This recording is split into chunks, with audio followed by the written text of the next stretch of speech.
మాట చదువుకుందాం. 27వ కీర్తన. రండి, నేను కొద్దిసేపు ఒక 15 నిమిషాలు మాట్లాడతాను. 27వ కీర్తన 4వ వచనం. యెహోవా యొద్ద ఒక వరం అడిగి తిని దానిని నేను వెదకుచున్నాను.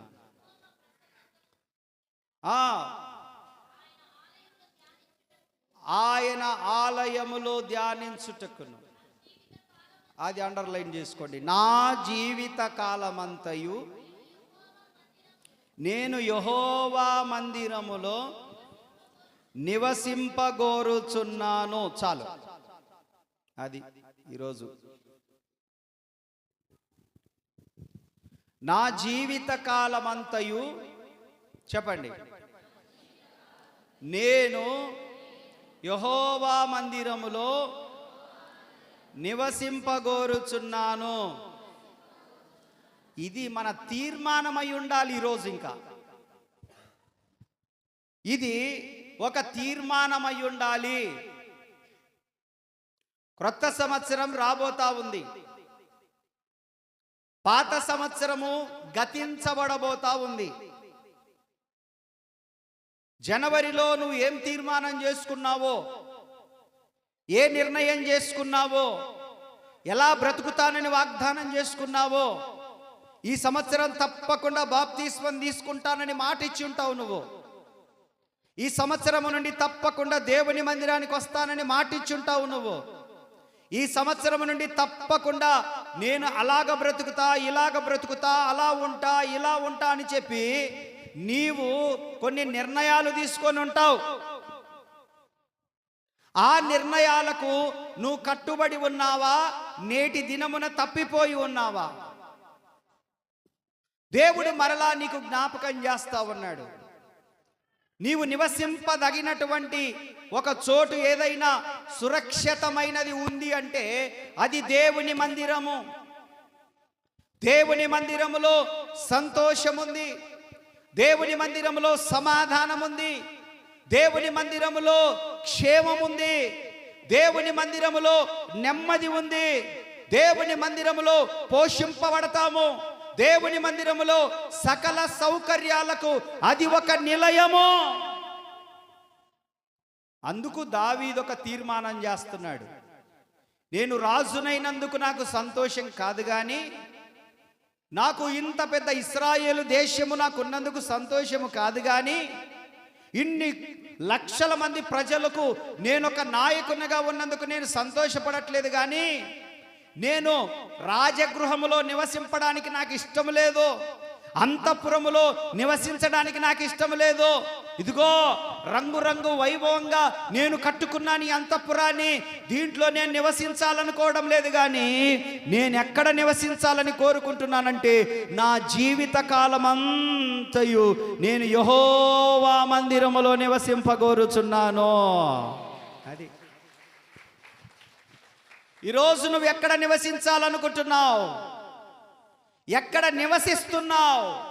ఎలాంటి ప్రజల మధ్యలో నివసిస్తున్నావు? ఎలాంటి ఇంట్లో నివసిస్తున్నావు? ఎలాంటి వీధిలో నివసిస్తున్నావు? ఎలాంటి ప్రజలతో నువ్వు సహవాసం చేస్తున్నావు? నీకు సంతోషం ఉందా? నీకు నెమ్మది ఉందా? నీకు ప్రశాంతత ఉందా? నీ జీవితంలో సుఖపడుతున్నావా అంటే ప్రశ్నార్థకంగా మిగిలిందే. ఈరోజు దేవుడు నీకు క్షేమకరమైన ఒక ఆశ్రయపురాన్ని చూపిస్తా ఉన్నాడు. నీకు క్షేమకరమైనటువంటి ఒక చోటు చూపిస్తున్నాడు. ఆపదలో ఆదుకోబడిన ఒక దుర్గమును చూపిస్తా ఉన్నాడు. నీ స్థితి మారిపోగలిగిన ఒక స్థలము చూపిస్తున్నాడు. నువ్వు నెమ్మదిగా, సుఖముగా, సంతోషంగా బ్రతకడానికి ఒక స్థలము చూపిస్తున్నాడు. అది ఏంటిదయ్యానంటే అది దేవుని పరిశుద్ధమైన మందిరము. హల్లెలూయా. ఎక్కడా? ఎక్కడా? దేవుని మందిరము. హల్లెలూయా. రాజు ఒక రాజు అంటున్నాడు, దావీదు అంటున్నాడు, అయ్యా నా జీవిత కాలమంతయు నేను యెహోవా మందిరములో. ఎందుకు? 23వ కీర్తన చదవండి. ఎందుకు ఆ మాట అంటున్నాడు? 23వ కీర్తన 6వ వచనం ఒక మాట చదవండి. నేను బ్రతుకు దినములన్నీ కృపాక్షేమములే. చెప్పండి గట్టిగా, హల్లెలూయా. చదువుదాన్ని కింద. చిరకాలము యెహోవా మందిరములో. గట్టిగా చప్పట్లు కొడుతూ దేవుని స్తుతించండి, గట్టిగా గట్టిగా. ఎక్కడున్నాయి కృపాక్షేమాలు? ఎక్కడున్నాయి కృపాక్షేమాలు? దేవుని మందిరం. చెప్పండి, ఎక్కడున్నాయి? కృపాక్షేమం ఎక్కడుంది?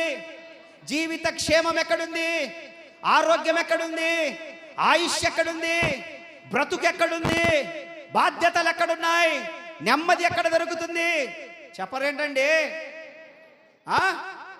ఎక్కడా? దేవుని మందిరంలో. అందుకు ఏం చూపిస్తున్నాడంటే, నేను ఎందుకయ్యా నా జీవిత దినములన్నీ దేవుని మందిరంలో ఎందుకు నివసించాలనుకుంటున్నానంటే, దేవుని మందిరంలో కృపాక్షేమములు ఉన్నాయి. స్తోత్రం చెప్పరే వెనక కుర్చీలో ఉన్న వాళ్ళు. దేవునికి స్తోత్ర. అయ్యగారులు చెప్పండి, హల్లెలూయా. దేవుని మందిరంలో ఏమున్నాయి చెప్పండి? కృప, క్షేమము. కృప ఏం చేస్తుంది? నీ కృపలేని క్షణము, నీ దయలేని క్షణము నేను హింసలేను యేసయ్యా. కృప ఏం చేస్తుంది? నీ కృపలేని క్షణము,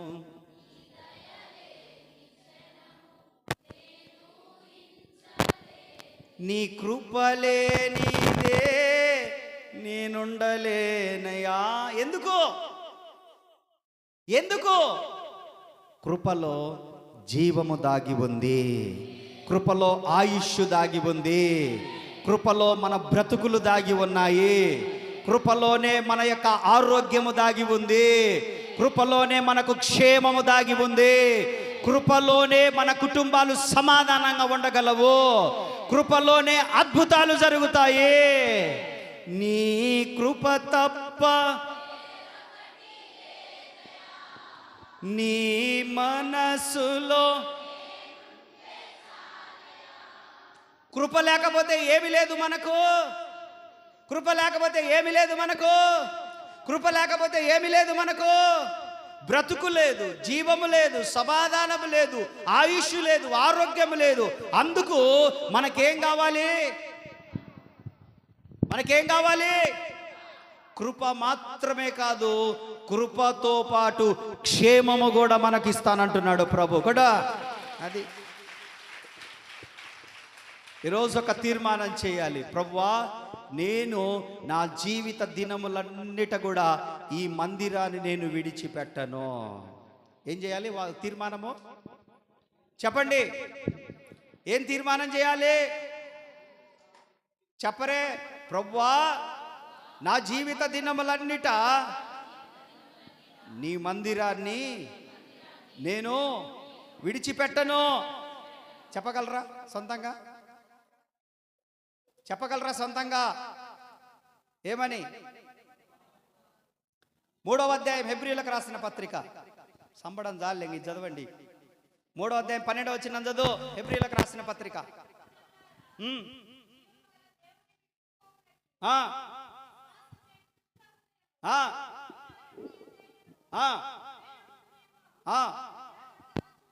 దేవునికి స్తోత్రం. ఈ మాట అందరు కలిసి బైబిల్ పైకెత్తి చదివితే బాగుంటుందేమో. 3వ అధ్యాయం 12వ వచనం హెబ్రీయులకు రాసిన పత్రిక తీయండి అందరూ. హెబ్రీయులకు రాసిన పత్రిక కొత్త నిబంధన గ్రంథము 201వ పేజీ నెంబరు 3వ అధ్యాయం 12వ వచనం. కొంచెం బైబిల్ పైకెత్తి అందరూ. మగపిల్లలు కూడా తీయండి రా అందరూ. అన్న చదవండి అన్న, అందరూ అక్కలు చెల్లెలు అందరూ కలిసి చదవండి ఆ మాట.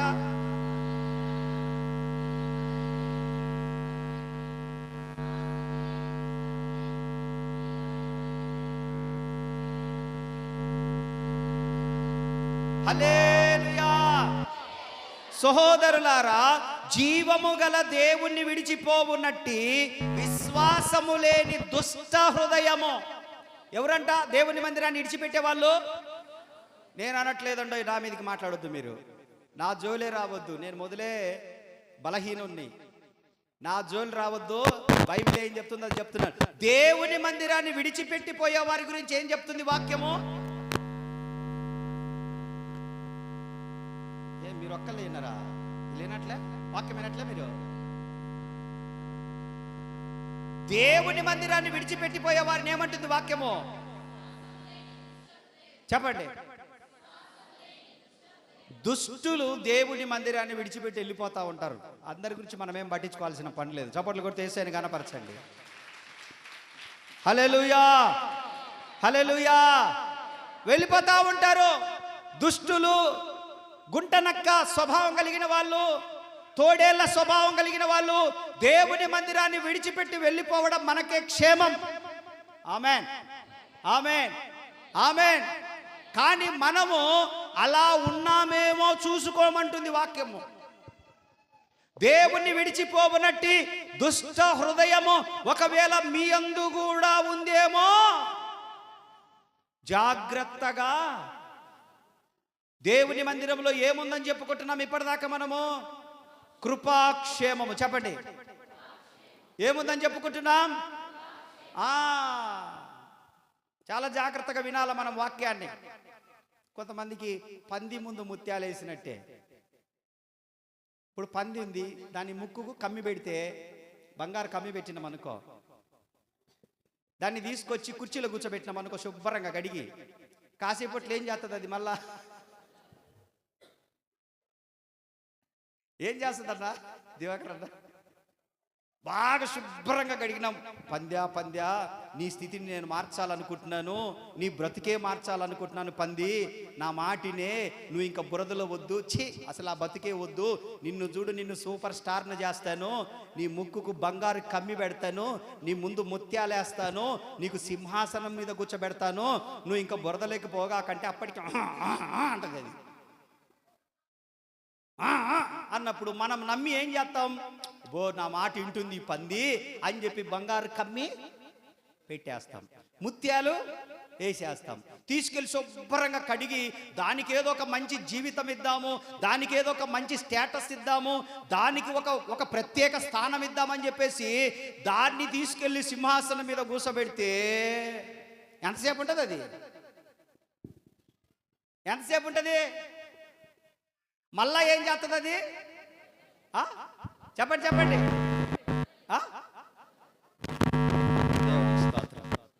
హల్లెలూయా. అందుకే దేవుని వాక్యం అంటది, సామెతల గ్రంథం 3వ అధ్యాయం 27వ వచనంలో ఒక మాట అంటది, మనము ఎవరికి పడితే వాళ్ళకు మేలు చేస్తాం, కానీ ఏదైనా చెంపదెబ్బ తగిలినాకనే ఏదైనా బాగుంటుంది. 3వ అధ్యాయం 27వ వచనం చదవండి. ఎవరికి మేలు చేయాలనో మర్యాదగా నేను కూడా నేర్చుకున్నాను, మీరు కూడా నేర్చుకోండి. మేలు చేయుట నీ చేతనైనప్పుడు దానిని పొందదగిన వారికి చెయ్యాలి, అందరికీ చేయకూడదు. వచ్చి చేయి చాపిన వాళ్ళందరికీ, అమాయకంగా నటించిన వాళ్ళందరికీ, నటించే వాళ్లకు చేయకూడదు అసలు. స్తోత్ర, హల్లెలూయా, హల్లెలూయా. దేవుని వాక్యం అంటుంది మేలు అందరికీ చేయండి అనట్లేదు, అలాగని కొందరికి చేయండి అనట్లేదు. మేలు నీకు చేయడానికి చేతనైతే ఆ మేలు వారికి పొందడానికి యోగ్యత ఉందో లేదో కనుక్కొని అప్పుడు చెయ్యి. ఎందుకనంటే ఈ పందికి ఎంత మేలు చేసినా కూడా ఈ పంది మరలా ఎక్కడ పోయి బొర్లుతుంది. కాబట్టి అటువంటి స్వభావము కలిగిన వారికి ఎవరికి మనం మేలు చేయకుందము గాక. హల్లెలూయా. ఎందుకనంటే విశ్వాసం లేని దుష్ట హృదయాలవి. దావీదంటున్నాడు, నా జీవిత కాలమంతయు నేను యెహోవా మందిరములో నివసింపగోరుచున్నాను. మనం కూడా ఎక్కడ నివసించాలి? ఎక్కడ నివసించాలి? ఎక్కడా? ఎక్కడా? దేవుని మందిరములో నేను నివసింపగోరుచున్నాను. హల్లెలూయా, హల్లెలూయా. ఆదివారం అవ్వంగానే ఎక్కడ ప్రత్యక్షం అవ్వాలి మనము? లేదు, మార్నింగ్ షో సినిమా హాల్లో ప్రత్యక్షం అవ్వాలి. ఎక్కడ ప్రత్యక్షం అవ్వాలి? ఇంకా కూర కోసుకుంటే కానే ఉండాలి. ఎక్కడ ప్రత్యక్షం అవ్వాలి? నిండా ఆటోలో యాలబడి పనికి పోతుండాలి. ఆదివారం అవ్వంగానే దేవునికి స్తోత్రం. ఎక్కడ ప్రత్యక్షం అవ్వాలి? స్నానం చేస్తున్నానన్నా లేట్ అయినాది. ఆయన అప్పుడే చేపలు దెంకొచ్చినాడు, అప్పుడే కూర తీసుకొస్తే కోసేసరికి లేట్ అయ్యండి మొదలే తాగుపోతాడు. లేట్ అయినాది రాలేకపోయినలే వచ్చేవారం మొత్తం లేక నీ మందిరానికి కాక ఏ మందిరానికి పోతా ఏమే. దేవునికి స్తోత్ర, హల్లెలూయా. ఆదివారం ఎక్కడ ప్రత్యక్షం అవ్వాలి? ఎక్కడ ప్రత్యక్షం అవ్వాలి? కూలి పెంచిండ్రు. ఎక్కడ ప్రత్యక్షం అవ్వాలి? ఎక్కడ ప్రత్యక్షం అవ్వాలి? కూలి పెంచిండ్రు. పత్తి తీసే కాడు నాన్న రేపు ఆదివారం మొత్తలే. మిరగాయలకు పోయినాను, జలుబు చేసింది కానీ కత్త ప్రార్థన చెయ్యి. ఎక్కడ ప్రత్యక్షం అవ్వాలి? ఏం మాట్లాడరు? పౌలయ్య గారు అంటారు, మీ వద్దకు బెత్తము తీసుకొని రావాలని అంటాడు. ఏమంటాడు? మీరు మాటలతో వింటారా, బెత్తము తీసుకొని రావాలని అంటాడు. అలా ఉంది ఇప్పుడు మీతో ప్రసంగం.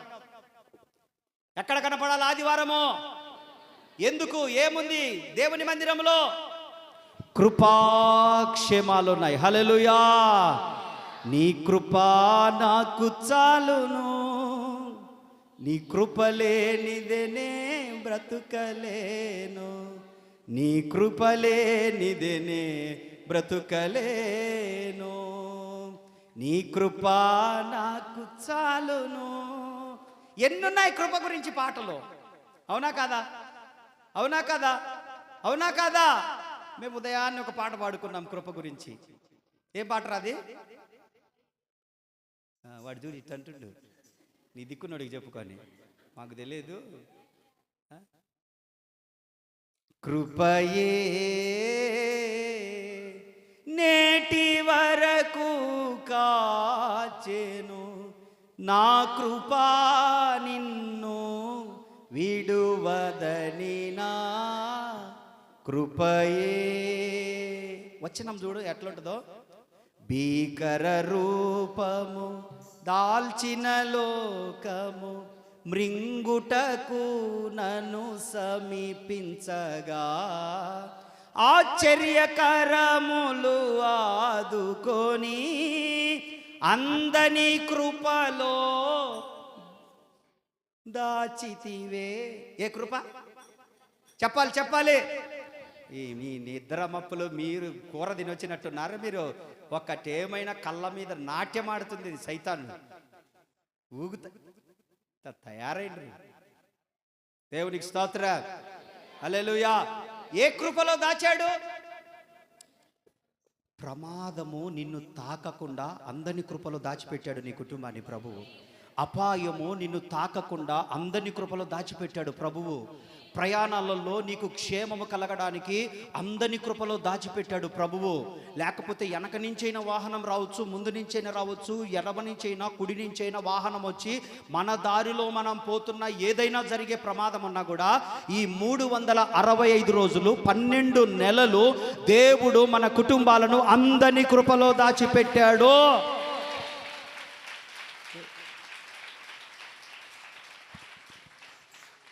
అందరి కృపలో ఉన్న వారే ఇక్కడ అందరు ఉన్నారు. ఇక్కడ అందరి కృపలో,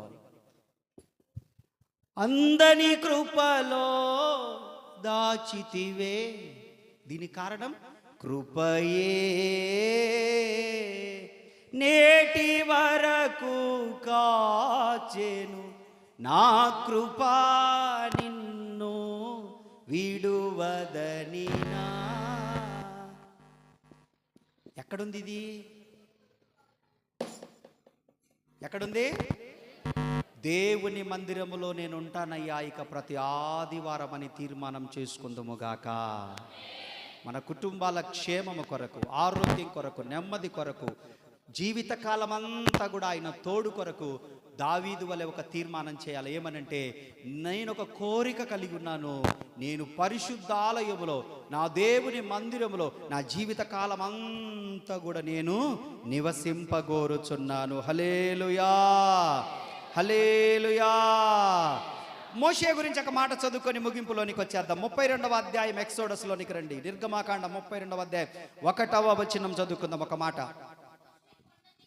మోషే కొండ దిగకుండా తడవు చేశాడు. చాలా ఒక్క మాట చాలు, మనకు సమయం లేదులే, బాప్తిస్మాలకు వెళ్ళిపోవాలి మరలా.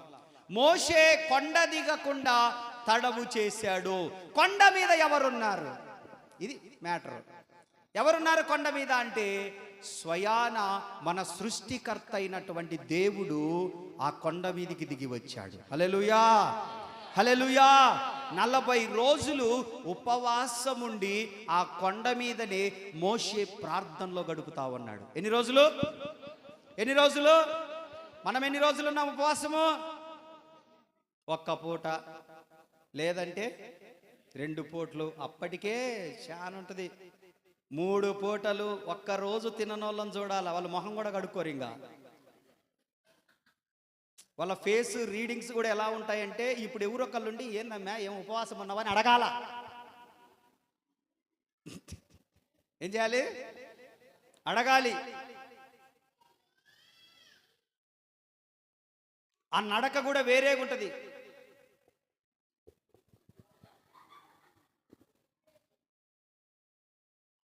ఎవరన్నా వందనాలు చెప్పినా చెప్పరిల్లు, వందనాలు చెప్పరిల్లు. ఇప్పుడు ఎవరన్నా వందనాలు చెప్పారు ఒక మామూలుగా ఉన్నప్పుడు చదువుతారు, వందనాలు అంటారు. ఆ టైంలో చెప్పరిల్లు. ఎవరన్నా వందనాలు అన్నా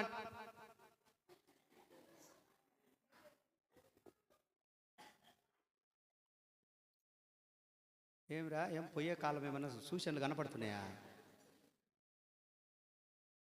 నువ్వు గాంగ ఉపవాసం ఉన్నావని చెప్పేసి ముఖమంతా నల్లగా మార్చుకొని, మొహం కడుక్కోకుండా, దూకోకుండా, ఎంత ఇరబోసుకొని శరణెత్తి పెట్టుకొని ఇట్టనే ఏంటి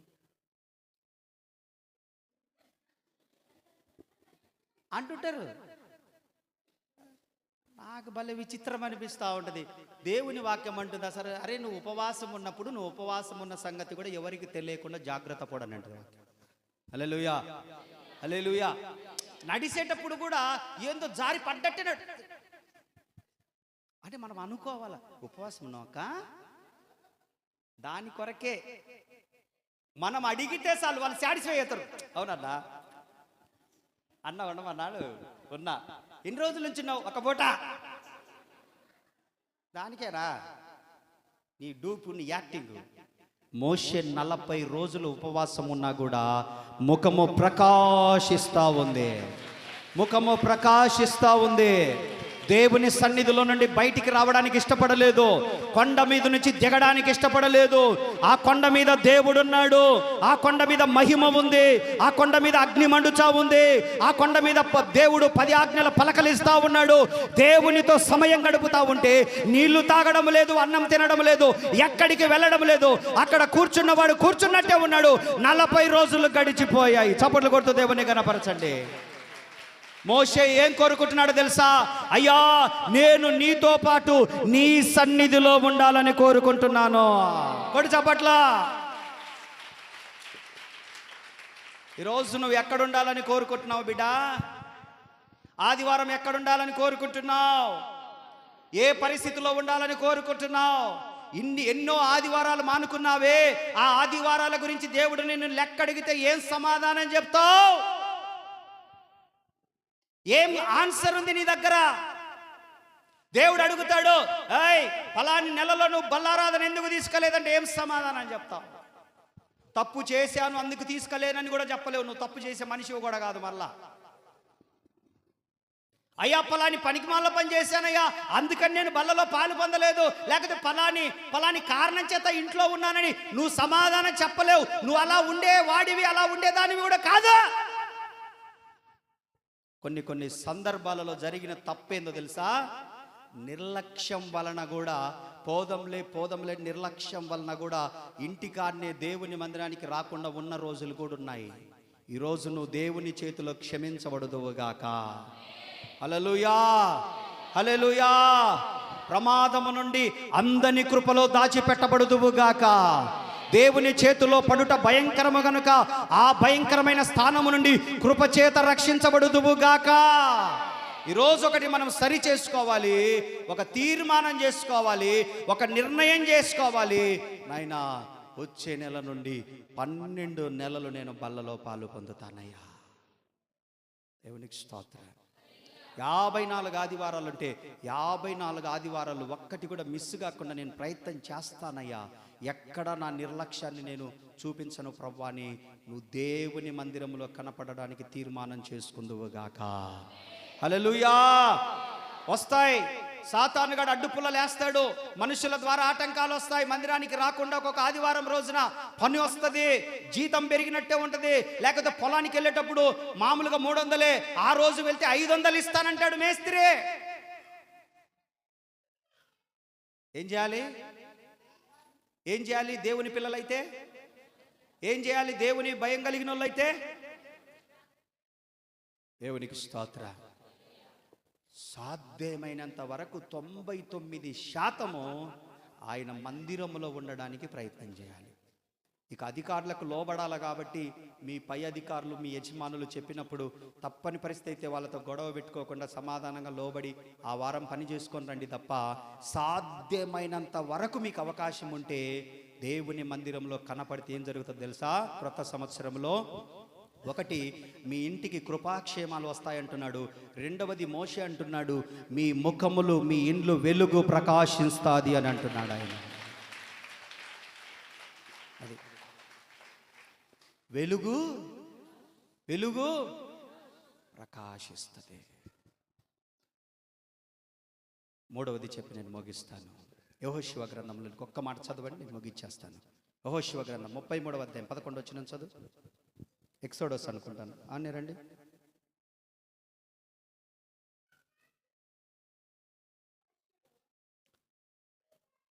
నిర్గమాకాండం 33:11 చదువుమా.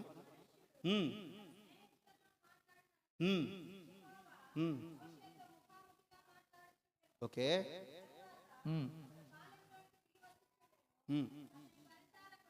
అతని పరిచారకుడు నూను కుమారుడైన యెహోషువ యవనస్తుడు గుడారములో నుండి, హల్లెలూయా, గుడారం అనగా దేవుని మందిరము. చెప్పండి, ఏంటిది గుడారం అంటే? దేవుడు నివసించు చోటు. చెప్పండి, దేవుడు నివసించు చోటులో నుండి అతను బయటికి రాలేదంట. ఆమేన్. దేవుడు నివసించే చోటు ఏది? దేవుని మందిరము. దేవుని మందిరము. అయితే యెహోషువ ఎప్పుడైతే దేవుని మందిరములోనే ఉండడానికి, బయటికి రాకుండా ఉండడానికి అతను ప్రయత్నం చేస్తూ ఎప్పుడు దేవుని మందిరాన్ని కనిపెట్టుకొని ఉండడం ద్వారా ఏం చేసిండో తెలుసా? అతని ప్రార్థన వలన సూర్య చంద్రులు ఆగిపోయినాయి. అతని ప్రార్థన వలన. రెండవది, అతని ప్రార్థన వలన ఏం జరిగిందో తెలుసా? ప్రతి యుద్ధములో జయ జీవితాన్ని సంపాదించాడు అతను. ఆమేన్. నేనేం చెప్పడానికి ప్రయత్నిస్తున్నానంటే, దేవుని మందిరంలో గనక మనం బ్రతుకుతూ ఉంటుంటే మన ప్రార్థన ఆలకించి దేవుని కార్యాలు జరుగుతాయి. మనం దేవుని మందిరంలో గనక బ్రతుకుతూ ఉంటుంటే మనం ఏది పట్టుకున్నా కూడా దేవుడు అది సఫలము చేసి జయ జీవితాన్ని మనకు అనుగ్రహిస్తాడు ఆయన. ఈ 3 విషయాల విషయంలో మనం ఎలా ఉండాలి దేవుని మందిరంలో అంటే, నేను ఎల్లప్పుడూ దేవుని మందిరంలోనే, ఆ విశ్వాసము లేని దుష్ట హృదయము కలిగిన వారిలాగా నేను దేవుణ్ణి విడిచిపెట్టి పోను. నేను ప్రతి ఆదివారం దేవుని మందిరంలో, ఆ తీర్మానం మనం చేసుకోగలిగితే దేవుడు నూతన సంవత్సరం కొరకు నేను సిద్ధపరుస్తూ ఉన్నాడు. ఎల్లుండి మనందరికీ కూడా నూతన సంవత్సరపు ఆశీర్వాదాలు రాబోతా ఉన్నాయి. దేవుడి మాటలు దీవించునుగాక. ప్రేమ కలిగిన తండ్రి, విశేషమైన మీ కృపను బట్టి వందనాలు. మాతో మీరు మాట్లాడినందుకు వందనాలు. వచ్చిన ప్రతి కుటుంబాన్ని బట్టి నీకు వందనాలు. దావీదు చెప్పినట్లుగా, మోషే చెప్పినట్లుగా, యెహోషువ చెప్పినట్లుగా ప్రభా, మేము మా జీవిత కాలం అంతా నీ మందిరములో మేము నివసింపగోరుచున్నాము నా దేవా. అలాగున మాకు కృప దయచేయండి. వచ్చిన ప్రతి కుటుంబాన్ని దీవించండి తండ్రి. బాప్తిస్మాలకు సిద్ధపడ్డ బిడ్డలను ఆశీర్వదించండి. మీ సహాయం అందించి మేలు చేయండి. యేసు నామములో అడుగుచున్నాము తండ్రి. తండ్రి, కుమార, పరిశుద్ధాత్మ త్రియక దేవుని దీవెన మనకును సకల పరిశుద్ధులకును వచ్చిన ప్రతి ఒక్కరికి ప్రభు వచ్చినంత వరకు తోడయ్యుండి కాపాడును గాక. ఆమేన్. హల్లెలూయా, హల్లెలూయా, హల్లెలూయా. అందరికి వందనాలు. ప్రభు అందరిని దీవించునుగాక.